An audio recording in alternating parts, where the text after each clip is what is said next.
Hey, what's up? It's Bentley and welcome back to my channel. So I've been getting a ton of questions about what it's like having surgery during a pandemic, and I just want to make this video to share that all with you. It is not as scary as I thought it would be, and I have terrible anxiety, so I just wanted to try and ease anybody's mind if they're having surgery during this weird time in 2020 or next year if the pandemic's still going on. I just want to help you out a little bit. So my whole surgery experience was during the pandemic, including getting my letter from my therapist to okay the surgery. So for that was an easy part. I found a gender specialist online that was different than my normal therapist. My normal therapist doesn't specialize in gender, so she didn't want to give me the letter. So I found a gender specialist in my area, and they were not taking patients in the clinic. So I did a video chat.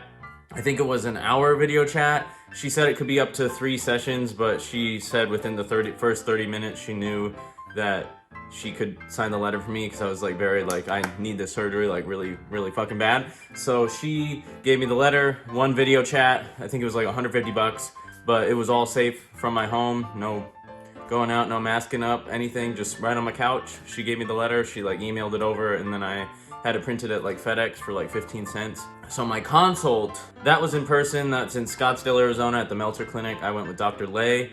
That first consult was in their actual clinic where they see patients and have consultations and the after surgery checkup dates and stuff, but that's not the same place as the surgery center. So I went there for my consultation. It was $100 for the consultation. Everyone had to wear a mask.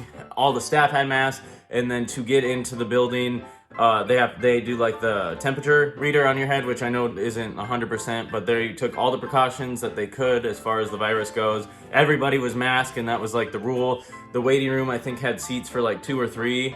Everything was kind of stay away from each other, but also they scheduled appointments that I really only ever saw one person in the waiting room anyways.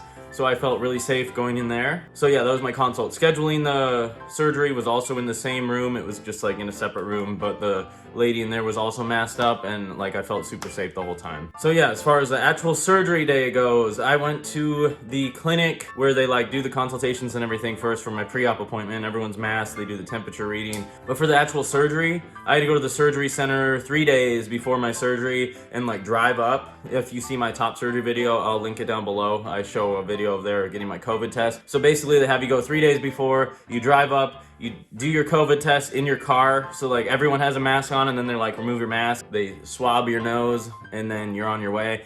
Personally, my surgeon and the surgery center instructed me to go straight home after the COVID test. So before that, I had stocked up on groceries and healing supplies and everything, so I went home and stayed home for 3 days before my surgery so that my COVID results were correct and I didn't pick up anything at the grocery store. I don't know if your surgery center is going to do the same thing, but they did instruct me to go straight home, not to see anybody, and just let the results be the results so that I didn't have to move my surgery date. The day of surgery, I did have to go to the pharmacy to pick up my meds, which kind of stressed me out because the one I went to didn't have a drive-through, and there was a whole debacle with even getting my meds because the one place didn't take my insurance and everything.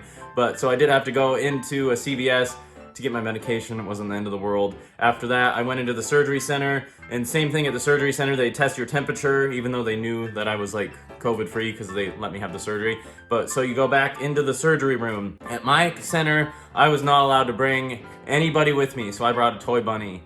But I know some people I've seen on here were able to bring one guest or whatever, but I know it's very strict right now. I was not allowed to bring a soul, so I felt very safe because the whole surgery center was just people that were tested for COVID, and the surgeons and the nurses, which are also tested for COVID.